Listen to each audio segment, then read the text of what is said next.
ఒక విశ్వాస యొక్క జీవితంలోనికి ఒక విశ్వాసపరురాలైనటువంటి వ్యక్తే రావాలి, కానీ అవిశ్వాసి రాకూడదు. ఒక పవిత్రమైనటువంటి జీవితాన్ని జీవిస్తున్నటువంటి ఒక వ్యక్తిలోకి అపవిత్రమైనటువంటి జీవితాన్ని జీవిస్తున్నటువంటి వ్యక్తి రాకూడదు.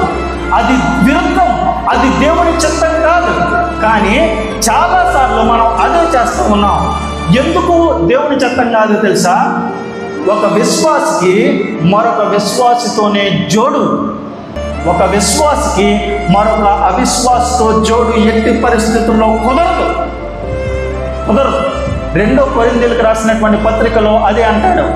ఒక విశ్వాసికి విశ్వాసితోనే జోడు, అవిశ్వాసితో జోడు ఉండదు. ఎందుకు ఈ మాట చెప్తున్నానో తెలుసా? మనం దాన్ని క్యాలిక్యులేట్ చేసుకోలేకపోతూ ఉన్నాం. ఆలోచన చేయండి, ఎందుకు విశ్వాసికి మరొక విశ్వాసతోనే వివాహం చేయాలనేటువంటిది దేవుని చిత్తమో తెలుసా? ఒక విశ్వాసి నడుస్తూ ఉన్నప్పుడు సహ విశ్వాసి ఉంటే వారిద్దరి అడుగులు ఒక అడుగుగా ఉంటాయి, వారిద్దరి ప్రయాణాలు ఏక ప్రయాణంగా ఉంటాయి, వారిద్దరి వేగము ఒకే విధంగా ఉంటుంది. ఆలోచన చేయండి, మనం దున్నిస్తూ ఉంటాం కదా పొలం. దున్నించేటప్పుడు ఇప్పుడైతే ట్రాక్టర్లు వచ్చినాయి, కానీ పూర్వదినాల్లో ఎద్దులను ఉపయోగించేవారు. మీరు ఆలోచన చేయండి, 2 ఎద్దులు ఉండేయా?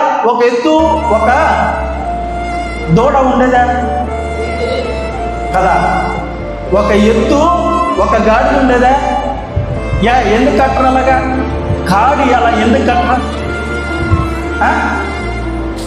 ఎద్దుకిని గాడిదకి కట్టేయచ్చు కదా. లేవీ కాండంలో అదే చెప్తాడు 22:10లో. ఒక ఎద్దుకు గాడిదకు కాడిని కట్టలేము, కట్టకూడదు కూడా. ఎందుకు అనంటే ఎద్దు వేగం వేరు, గాడిద వేగం వేరు. ఎద్దు ముందుకెళ్తే గాడిద వెనక వస్తుంది. అర్థమైందా మీకు? గాడిద వెనక వస్తుంది, ఎద్దు ముందుకెళ్తుంది. మరి ఆ యొక్క కాడిని ఎత్తుకుని సరసమానంగా దాన్ని దున్నాలి అని అంటే ఒకవైపున ఏది ఉందో మరోవైపున యాజ్ ఇట్ ఈజ్గా అదే ఉండాలి.